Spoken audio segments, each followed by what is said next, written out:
Loris Chavet, mesdames et messieurs.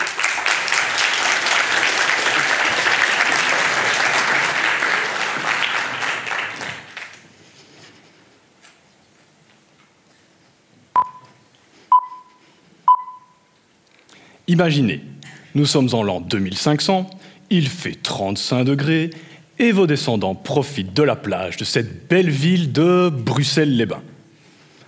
Alors dit comme ça a l'air chouette. Mais pour toute la moitié nord du pays, ça l'est beaucoup moins.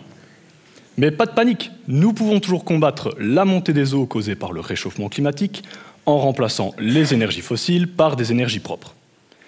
Une source prometteuse d'énergie, c'est l'hydrogène. En effet, ce gaz, bien qu'inflammable, peut être utilisé comme carburant pour les véhicules à hydrogène et peut même être converti en électricité propre. L'hydrogène est présent naturellement sur Terre, emprisonné dans les molécules d'eau.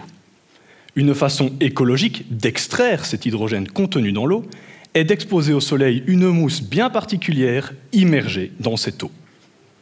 Alors dit comme ça ressemble à une potion magique, mais il s'agit de la technique tout à fait sérieuse au cœur de ma thèse.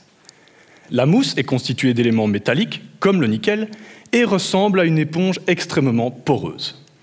C'est grâce à cette grande porosité que la mousse maximise la surface de contact avec l'eau afin de produire un maximum d'hydrogène. Mais attention, la mousse en elle-même ne permet pas de produire de l'hydrogène. Pour cela, il faut d'abord la recouvrir d'un film d'une épaisseur d'un millionième de centimètre qui, lorsqu'exposé au soleil, va venir briser les molécules d'eau afin d'en libérer l'hydrogène qu'elles contiennent. En plus de la production d'hydrogène, ce film spécial permet de détruire les molécules de toute une gamme de polluants. Ma thèse se concentre sur la production et l'optimisation de ce film briseur de molécules. En fait, la technique qui permet de déposer les films sur les mousses, appelée pulvérisation magnétron, est plutôt complexe. Et de ce fait, les mécanismes permettant aux films de se former sur les mousses sont encore assez flous. Sans ces informations, il nous est impossible d'obtenir des films qui vont efficacement briser des molécules d'eau ou de polluants. Le but de ma thèse, c'est précisément d'étudier les mécanismes permettant aux films de se former sur les mousses et d'étudier leurs propriétés.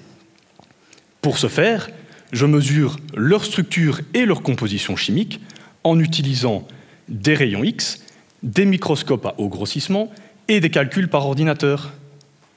Comprendre comment cela fonctionne me permet ainsi d'identifier les paramètres impactant la performance des films. Alors, pour optimiser les films que je produis, je fais varier en conséquence leur composition chimique et leur structure. Ceci nous permettra dans le futur d'un peu plus combattre la pollution et la montée des eaux et ainsi éviter la transformation de cette belle ville de Bruxelles en Bruxelles-les-Bains.